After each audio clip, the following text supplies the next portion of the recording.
નમસ્કાર દોસ્તો, પ્રજા પૂછે છે કાર્યક્રમમાં હું પંકજ સાધુ તમારું સ્વાગત કરું છું. મિત્રો, પ્રજા પૂછે છે. જ્યારે પ્રજાએ જે સરકારને દેશનું સુકાન સોંપ્યું હોય અને એ સરકારના પગલાઓ એની સમૃદ્ધિ ના વધારે, એનું બેંક બેલેન્સ મજબૂત ના કરે, એને ટેક્સમાં લાભ ના થાય, સરકારની કોઈ યોજનાઓથી એના ખિસ્સામાં નાણાં ના આવે, ત્યારે પ્રજા પૂછે છે. દેશના નાણામંત્રી એની હાલત સુધારવામાં નિષ્ફળ થાય ત્યારે પ્રજા પૂછે છે. ચૂંટણીમાં જે વાયદાઓ જે તે પક્ષના વડાએ કર્યા હોય કે જો દિલ્હીના દરબારમાં અમારું શાસન આવશે તો મિત્રો સુખાકારી વધશે, તમારા જીવનમાં સુખી દિવસો આવશે, આ નથી આવતા ત્યારે પ્રજા પૂછે છે. પ્રજાને ઘોર નિરાશા સાંપડે છે, કારણ કે એણે આગળના પક્ષના શાસક પર વિશ્વાસ મૂક્યો હતો, એમાં એની સાથે વિશ્વાસઘાત થયો હોય છે. એની સ્થિતિ દિવસે દિવસે બદતર થઈ હોય છે અને માટે જ્યારે કોઈને પૂર્ણ બહુમતથી બેસાડે ત્યારે પ્રજાની અપેક્ષાઓ વધી જાય છે. એ ઈચ્છે છે કે ક્રાઇમ રેશિયો ઘટે, કુમળી બાળકીઓ પર બળાત્કાર થાય છે. એ ઈચ્છે છે કે આ અટકે, જે કલ્યાણકારી યોજનાઓના લાભ જાહેર કરવામાં આવે છે એને મળે, એને સારવાર માટે જે નાણાં ખર્ચ થાય છે ને એની અંદર રાહત મળે. કેવા કેવા વચનો અપાય છે, પણ પડાય છે ખરા? ત્યારે પ્રજા પૂછે છે. એને આશા હોય છે કે અમારી રોજગારીઓ ફટાફટ વધશે, નોકરી મળશે અને આર્થિક સ્થિતિ દેશની એવી થશે કે અમારા ગલ્લા ઉભરાઈ જશે પૈસાથી. પણ આ ધંધામાં એને નથી દેખાતું ત્યારે પ્રજા પૂછે છે. એને ઈચ્છા છે કે કરપ્શન ઘટે, ભ્રષ્ટાચાર ઘટે, કોઈ પણ કામ માટે ખોટી રીતે નાણાં ના આપવા પડે, એવી પારદર્શક યોજનાઓ મુકાય. વાતો થાય છે, શું કોઈ વહીવટ દેખાતો નથી પ્રજાને. ખાલી સરસ મજાના ભાષણો અપાય છે અને એ ભાષણોથી કંટાળે છે, માટે પ્રજા પૂછે છે. જો પ્રજા શું પૂછે છે. શું નામ આપનું? મારું નામ સુરેશ તોમર છે. સુરેશભાઈ, આપણે પ્રજા પૂછે છે પ્રોગ્રામમાં તમારું હાર્દિક સ્વાગત છે. પ્રજા પૂછે છે પ્રોગ્રામમાં પ્રજાજન તરીકે શું પૂછવા માંગો છો? કયો વિસ્તાર છે પહેલાં તો? હું આ બાપુનગર વોર્ડ નંબર 26 છે. અહીંયાની હાલત એટલી બધી ખરાબ છે. તમે જુઓ, જેમ કે અમદાવાદ મ્યુનિસિપલ કોર્પોરેશનમાં બેઠેલા વહીવટદારો, કમિશનર અને મેયરશ્રી, જે ચૂંટાયેલી પાંખ છે, વર્ષોથી આ લાલ બહાદુર શાસ્ત્રી સ્ટેડિયમ છે એ નરકાગાર હાલતમાં છે 20 વર્ષથી. તેની સામે જુઓ કે જેમ ઓરમાયું વર્તન થતું હોય કે ભાઈ પશ્ચિમમાં જુદું અને પૂર્વમાં જુદું. પ્રહલાદનગર ગાર્ડન જુઓ તમે, પરિમલ ગાર્ડન જુઓ, પછી વસ્ત્રાપુર લેક જુઓ, તો તે પશ્ચિમ વિસ્તારનો વિકાસ થાય છે તો પૂર્વનો કેમ નહીં? 20 વર્ષથી આ દરિદ્રતા એકદમ ખરાબ હાલતમાં છે. તો હું એમ પૂછવા માગું છું, જે ચૂંટાયેલી પાંખ છે, જે વહીવટદારો છે, કે કેમ અહીંયા પૂર્વ વિસ્તારનો વિકાસ નથી? અહીંયાની સ્કૂલો તમે જુઓ, સ્કૂલો એટલી જર્જરિત છે, ક્યારેક મોતના ભયના ઓઠા હેઠળ બાળકો ભણતા હોય છે. બીજું, અહીંયાના રોડ, રસ્તા, ગટર, પાણીમાં કોઈને કોઈ રસ જ નથી જાણે કે ભાઈ આ માણસો છે કે નહીં, એવી એક વિચારવાળી વસ્તુ છે કે કેમ આ લોકો આ બધું વિસ્તાર કરતા નથી. બીજું કે અહીંયા 50-50 વર્ષ જૂની ગટર લાઈનો છે, હાઉસિંગના મકાન છે, શ્રમજીવી વિસ્તાર છે. શ્રમજીવી વિસ્તાર છે એટલે કોર્પોરેશનમાં ફરિયાદો કરીએ કે ભાઈ હાઉસિંગ બોર્ડના મકાન છે કે આમાં ગટર ભરાઈ છે, તો કોર્પોરેશન હાઉસિંગ બોર્ડ પર ઢોળે કે હાઉસિંગ બોર્ડ પાસે સત્તા છે, હાઉસિંગ બોર્ડ કોર્પોરેશન પર ઢોળે. એ રીતે ટેક્સ તો અહીંયાના લોકો, પૂર્વના લોકો બી ભરે છે અને પશ્ચિમના લોકો બી ભરે છે. તો આવું ઓરમાયું વર્તન શું કરવા? એ રાજનૈતિક કિન્નાખોરી રાખીને જાણી જોઈને પૂર્વ વિસ્તારનો વિકાસ કરવામાં આવતો નથી. બજેટો કેટલા વર્ષોથી નથી વપરાયેલા દેખાતા? બજેટો અહીંયા ધારાસભ્ય સાંસદોના બજેટો આવતા નથી. આ તો એક અત્યારે 3-4 વર્ષથી કોંગ્રેસના ધારાસભ્ય આવ્યા છે, એ તેઓનું બજેટ નાના મોટા રોડોમાં ને બધા વપરાય છે ને એના હિસાબે કામ થાય છે. 3 કોર્પોરેટર તો કોર્પોરેટરોને કેટલું બજેટ મળે? જનરલ બજેટ તો અહીંયા વાપરવામાં આવતું જ નથી, જાણે એ માણસો રહેતા જ નથી. મારું નામ પવન પટેલ છે. પવનભાઈ, એક નગરજન તરીકે તમને શું લાગે છે, પ્રજાજન તરીકે શું પૂછવા માંગશો? પ્રજાજન તરીકે બાપુનગર વિસ્તારમાં જે એએમટીએસની બસો ચાલતી હતી એ બસો અત્યારે બહુ ઓછી કરી દેવામાં આવી છે. જે બીઆરટીએસ ચાલુ કરવામાં આવ્યું છે અને બીઆરટીએસ પણ એ બરાબર ચાલતું નથી, એ ખોટમાં ચાલે છે. અને અહીંયા જે મ્યુનિસિપલ સ્કૂલ હતી, મ્યુનિસિપલ સ્કૂલ 1.5 વર્ષથી એને તોડી પાડવામાં આવી છે અને એને ફરીથી આજ સુધી બનાવવામાં આવી નથી. અને મ્યુનિસિપલ જે સ્કૂલો છે, સરકારી સ્કૂલો એકદમ બંધ કરવામાં આવી છે, પ્રાઇવેટાઇઝેશન ચાલુ કર્યું છે આ લોકોએ. અને અત્યારે ભાજપનો જે શાસન છે એમાં કોઈ અધિકારી કોઈ રસ નથી લેતા વોર્ડમાં, અને મસ્ત છે ભાજપના શાસનમાં, અને એમને કોઈ પણ જાતિ પ્રજાની કોઈ પડી નથી. અને તમે જે અહીંયા આપણું સ્ટેડિયમ જે જોવો છો, સ્ટેડિયમમાં અમારા ધારાસભ્ય હિંમતસિંહ પટેલ લગભગ કેટલી લેખિત અરજી કરી ચૂક્યા છે, પણ કોઈ અધિકારી આવતા નથી, આમનો સુધારો કરતા નથી. આમાંથી કેટલો રોગચાળો ફાટી ચૂક્યો છે આજુબાજુના પ્રજાઓને. રસિકભાઈ કહેલકર, પ્રજાજન તરીકે શું પૂછવા માંગશો? પ્રજા તરીકે હું એક પ્રશ્ન આ સરકાર જે છે આપણી અમદાવાદ શહેરમાં જે સરકાર મેયર છે એમને પૂછવા માગું છું કે જે આજુબાજુ જે બ્રિજ બની ગયા છે એ બ્રિજના કારણે ટ્રાફિકની સમસ્યા એટલી બધી થઈ ગઈ છે કે હાલાકી ભોગવવી પડે છે. પ્લસ જે રખડતા ઢોર તમે જોતા હશો, કેટલાય મૃત્યુ થઈ ગયા છે. અમારા અહીં ભીડ બંજન છે, તમે પૂર્વ વિસ્તારમાં જુઓ તમે, તે ઘણા લોકો મૃત્યુ પામી ગયા છે, એમાંથી એક્સિડન્ટ થઈ ગયા છે. આ છે ઘણી રજૂઆતો કરી અમે આગેવાનોએ, સ્થાનિક પ્રજાઓએ કરી બધી, પરંતુ કંઈ આનું પૈસા ખાતા હશે કે શું ખબર નથી, લઈને પછી છોડી દેવાની, પછી પાછી ગાયો. પ્લસ કૂતરાની વાત કરીએ આપણે, જે કૂતરાનો બી ત્રાસ બહુ છે. 2 દિવસ પહેલાં અમારે ત્યાં એક આધેડા આવા ઉંમરલાયક હતા વડીલ, તેમને કૂતરું કરડી ગયું. એમને અત્યારે એટલે સિરિયસ છે ને એ ના પૂછવા જ. એટલે ઘણી પ્રશ્ન છે, પણ આ જે સરકારના જે બાબુઓ બેઠ્યા છે ને, બાબુઓ જે પૈસા ખાઈને ખાય છે કે શું, કે પ્રજાનું કંઈ જોવું જ નથી. આ લોકોને કંઈ જ પણ જોવું નથી પ્રજાનું. ફક્ત જેવું કે આ સ્ટેડિયમની અમારા ભાઈએ વાત કરી સાથીએ, તો ઘણા પ્રશ્ન છે, ઘણા બાળકોએ મરી ગયા. અમે પાછળ રહીએ છીએ, આ ઝૂંપડામાં રહીએ છીએ બધા. અત્યારે મચ્છર એવા થયા છે ને, તે મચ્છર જે કરડે છે ને, એક ભાઈને તો ગયા વર્ષે મચ્છર કરડ્યો હતો ને, એને 2 લાખનું છાપામાં રહે છે, 2 લાખનું પ્લાસ્ટિક સર્જરી કરાવવી પડી. એ કાકા પાછળ રહે છે. એવા તો ઘણા પ્રશ્નો છે. અમે કઈ થાકી ગયા સરકારને, આ મેયરને અમે આવેદનપત્ર આપી ગયા.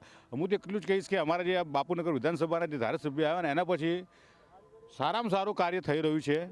હું એમનું ખેંચતો નથી, પણ સારું, પ્રજા સુખી છે અને સારી છે. અમારે એક મોટું આ પ્રશ્ન છે, જો અમે આ 10મી વાર મીડિયા આવ્યું છે, મીડિયાના માધ્યમથી અમે કહી રહ્યા છીએ, 10મી વાર આવ્યું છે, આનું સોલ્યુશન કેમ લાવતા નથી ખબર પડતી નથી.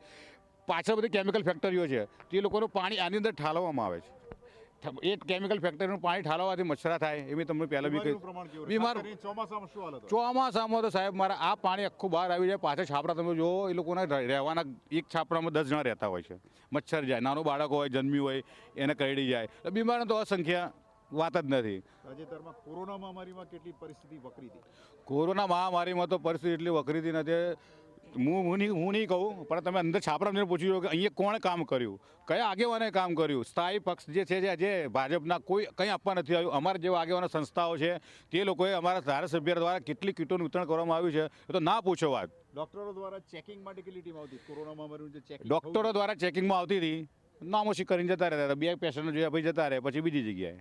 અને બીજું શું કહેવા માંગશો? તમારા પડતર પ્રશ્નો જે વર્ષો જૂના બાપુનગરનો વિકાસ વિશે શું કહી શકાય? બાપુનગરનો વિકાસ તો અમારા ધારાસભ્ય થોડો થઈ રહ્યો છે, પરંતુ એનાથી મોટો વિકાસ તો અમારે તો બસ ફક્ત ભગવાન કરી દે ને, તો અમારે આજુબાજુ અહીં લાઇબ્રેરી આવી જાય, બાળકો ભણી શકે, છાપરામાં રહેશે તો લોકો વાંચી શકે. કેટલી મોટી જગ્યા છે અહીંયા? ઘણું બધું શું થઈ? અહીંયા તો પહેલાં તો થયેલું છે. અહીં જે આપણા ઇન્દિરા ગાંધી બી આવેલા, ત્યારે હું નાનો હતો, રાજીવ ગાંધીજી આવેલા છે.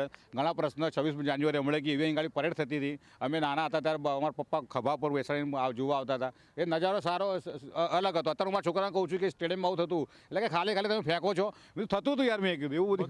બગીચાની વાત કરીએ તો બગીચા માટે કેટલી અનેક જગ્યાઓ છે જે ફળવાઈ છે, પણ એનો વિકાસ નથી થયો બગીચા માટે. બગીચામાં તો વાત તમારી સાચી છે, વિકાસ નથી થયો. કેમ કે આ લોકોએ જે કોન્ટ્રાક્ટ આપ્યો ને અમૂલ પાર્લરવાળાનો, પહેલી વાત તો એ ખોટો જ આપેલો છે.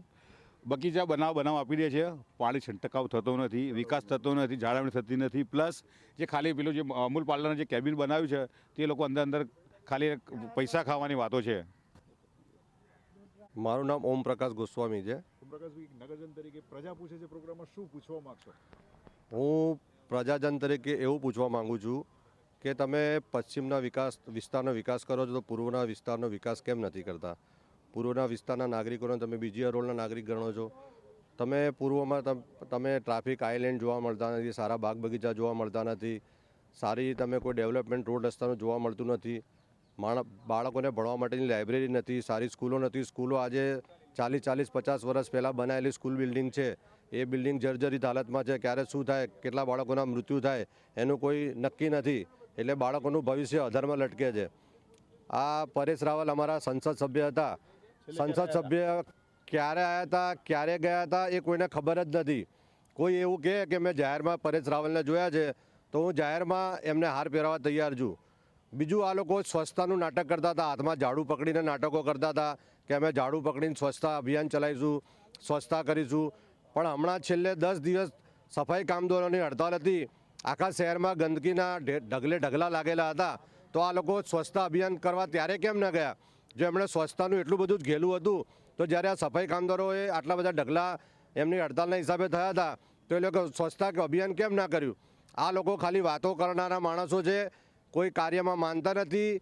મેં મોટા ભાગે જોયું છે કે ભાજપના ધારાસભ્ય હોય, કોર્પોરેટર હોય, સંસદ સભ્ય હોય, એમના બજેટ વાપર્યા વગરના પડ્યા રહે છે. બજેટ પાછું જાય છે, પ્રજાને એના બજેટનો લાભ મળતો નથી. જનરલ બજેટ એમને એમ પાછું જાય છે. તો તમને બજેટ આપે છે તો પ્રજાની સુખાકારી માટે તમે કેમ વાપરતા નથી? મારું નામ નલિન બ્રહ્મભટ્ટ છે. દલિતભાઈ, કેટલા વર્ષથી આ વિસ્તાર કયો છે? આ બાપુનગર વિસ્તારમાં હું મારા જન્મથી જ રહું છું. આજ મારે 52 વર્ષ થયા. વિકાસની જ્યારે વાતો આપણે કરીએ છીએ તો વિકાસના નામે ભારતીય જનતા પાર્ટીએ માત્ર ને માત્ર ઉઘરાણા કરવા સિવાય બીજું કશું કામ કર્યું નથી. આજે વર્ષોથી અહીંયા જે પબ્લિક પહેલાં રહેતી હતી એની ઘણી બધી પબ્લિકો અહીંથી ટ્રાન્સફર થઈ ગઈ છે. જ્યારે તમે જૂનો બાપુનગર વિસ્તાર છે એની અંદર તમે વિકાસની જે વાતો કરી છે તો એમાંનું આજે જ્યાં આપણે ઊભા છીએ, જે જગ્યા ઉપર આપણે ઊભા છીએ, તમે પોતે પણ કેમેરાની એક નજર મારી શકો છો કે વિકાસ શું છે. તો આમાંનો કોઈ વિકાસ તો બહુ દૂરની વાત રહી, પણ ઉપરથી એટલું નરકાગ્રહ કરી નાખ્યું છે. જે આ વિસ્તાર જે અહીંયા મલિક સાબન સ્ટેડિયમ હતો કે જે એક ટાઈમ નાના બાળકોથી લઈને વડીલોથી લઈને કે બધા યુવાનોથી લઈને બધા અહીંયા આવતા હતા અને અહીંયા તમામ જાતની પ્રવૃત્તિઓ ચાલતી હતી. એમાંની આજે કોઈ પ્રવૃત્તિ દેખાતી નથી. અત્યારે તમારે અહીં ઊભું રહેવું હોય તો તમારે 10 મિનિટ તમે ઊભા ના રહી શકો એવી હાલત થઈ ગઈ છે. બ્રિજો બનાવ્યા, બ્રિજો એમના ભારતીય જનતા પાર્ટીના ધારાસભ્ય પોતાની સાઈડોને પાર્કિંગ પે મળે અને પાર્કિંગ એમની વ્યવસ્થા જળવાઈ રહે એમની દુકાનોની એની એના માટે બ્રિજો બનાવ્યા. પરંતુ અમદાવાદ મ્યુનિસિપલ કોર્પોરેશનની અંદર પૂર્વની અંદર સૌથી હાઈએસ્ટમાં હાઈએસ્ટ ટેક્સો ભરવામાં આવે છે. આજે એ ટેક્સ એટલા માટે ભરવા આવે છે કે કોર્પોરેશન એમને કોઈક સુવિધાઓ પ્રોવાઈડ કરે. એની જગ્યાએ તમે જુઓ તો બ્રિજની નીચે આ લોકોએ પે પાર્કિંગ ચાલુ કરી દીધા છે. અલા ભાઈ, તમે શેના પે પાર્કિંગ કરો છો ચાલુ? પ્રજા તમને ટેક્સ નથી આપતી અને તમે આ બ્રિજો બનાવ્યા છે તો પ્રજાના પૈસે તમે બનાવ્યા છે, તો તમે પૈસા આના શેના માગો છો? શું નામ આપનું? દયાશંકર. દયાશંકરભાઈ, પ્રજા પૂછે છે ત્યારે કે પ્રજાજન તરીકે શું પૂછવા માંગશો? કયો વિસ્તાર છે પહેલાં તો? આ અમારો બાપુનગર વિસ્તાર છે. અમે વર્ષોથી અહીંયા રહીએ છીએ. આજે અમે પ્રજા તરીકે સરકાર જોડે એ જ ઈચ્છીએ છીએ કે અમારી માંગણી શું. અમે ટેક્સ પેયર છીએ. અમે ઇન્કમ ટેક્સથી માંડીને પ્રોપર્ટી ટેક્સથી માંડીને ઘણા બધા જીએસટી નાખી દીધું છે દરેક જગ્યાએ. એ બધું અમે ભરીએ છીએ. એ સૌથી વધારે આવક જો હોય તો અમારા પૂર્વ વિસ્તારની છે. એની અંદર બાપુનગરનું નામ તો રળિયામણું છે. આજે આપણે જ્યાં ઊભા છીએ, જે સ્ટેડિયમની વાત છે, ત્યાં અમે નાના હતા તો અહીંયા પરેડો થતી હતી. 26 જાન્યુઆરીની પરેડો હતી અને ગવર્નર અહીંયા આવતા હતા અને અમે સલામી આપતા.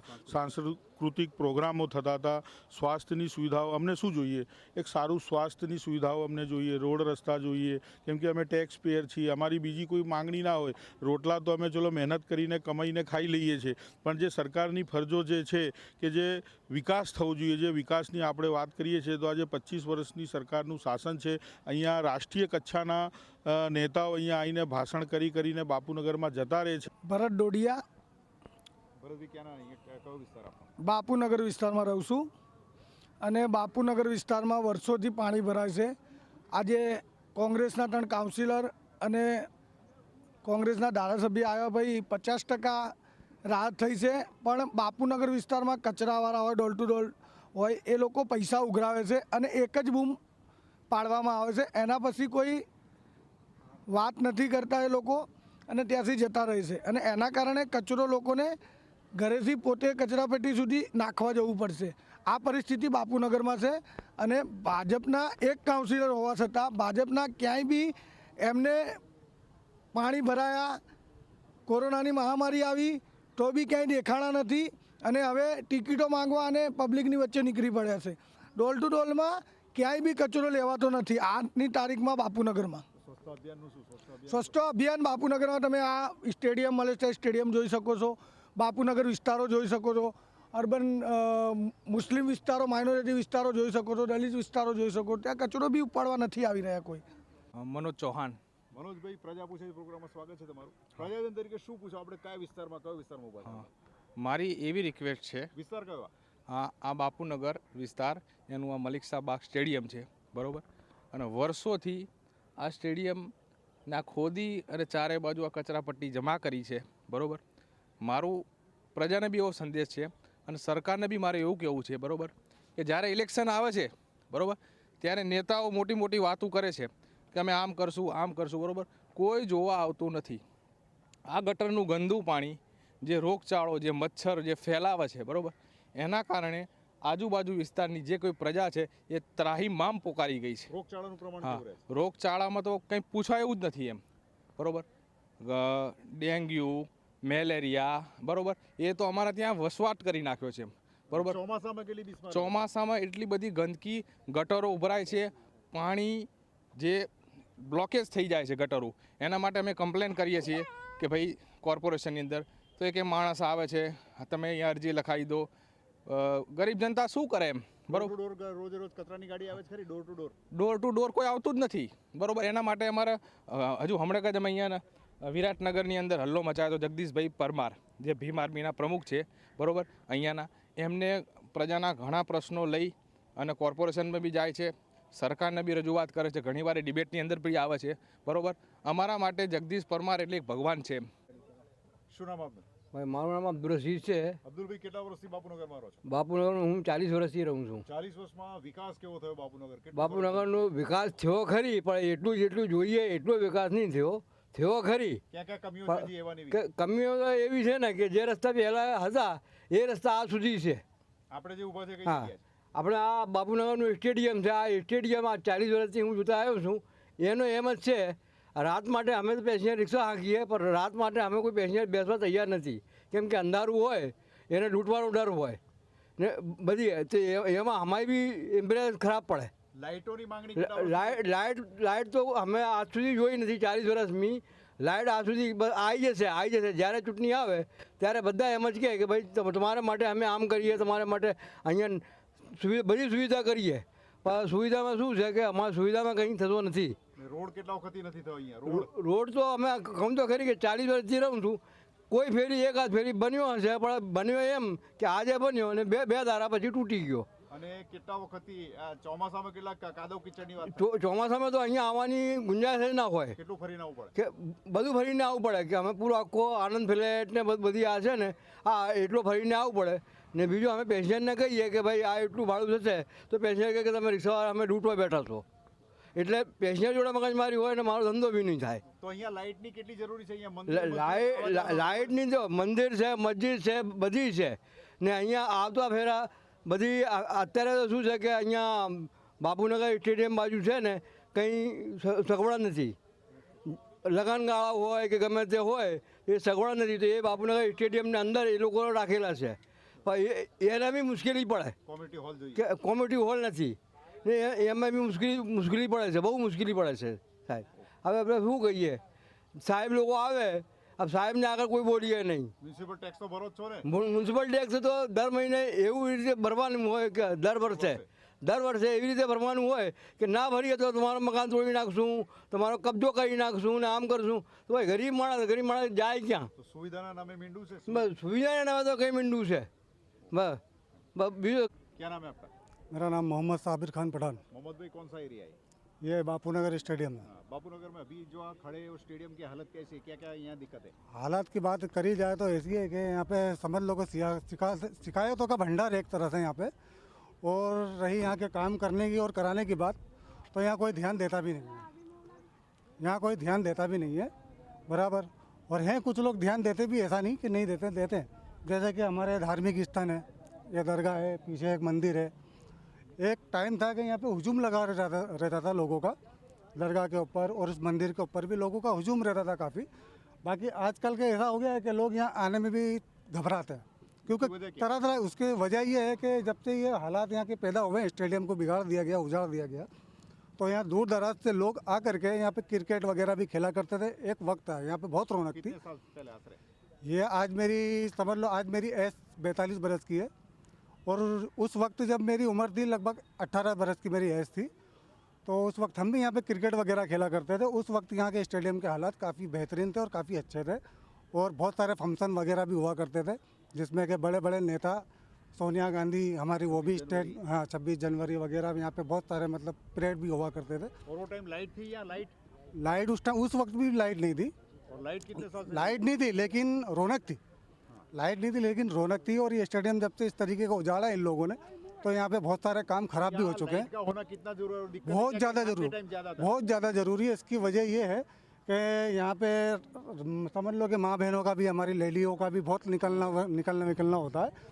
और यहाँ पे अमुक कुछ हालात भी ऐसे बन चुके हैं कि मतलब रातों के टाइम यहाँ लूट, चोरी, डकैती वगैरह बहुत सारे मामला बनते हैं यहाँ पे। लाइट का डिमांड कितने टाइम से किया है? लाइट का डिमांड तो काफ़ी टाइम पहले से हो चुका है, बाकी इस पे कोई कार्रवाई नहीं है। काउंसिलर को कितनी दफे बता के लाइट होना चाहिए यहाँ?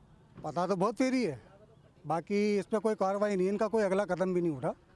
बस यही मामला, और क्या है। मेरा नाम मोहम्मद रफ़ीक नूरी, मैं एक एनजीओ से जुड़ा हुआ हूँ, सुन्नी विंग आतंकवाद विरोधी संगठन गुजरात स्टेट प्रेसिडेंट हूँ। अच्छा, आपको क्या लगता है ये कौन सा इलाका है? ये बापू नगर इलाका है, जिसे एक ज़माने में मलिक साबन स्टेडियम के नाम से जाना जाता था, लेकिन भ्रष्टाचार सरकार ने इसका नाम परिवर्तन किया, जिसको लाल बहादुर शास्त्री स्टेडियम अब कहा जा रहा है। उसके बाद विकास कैसा हुआ? उसके बाद तो जब इससे पहले विकास था, कहीं ना कहीं लोग यहाँ पर घूमने आते थे, गार्डन वगैरह बने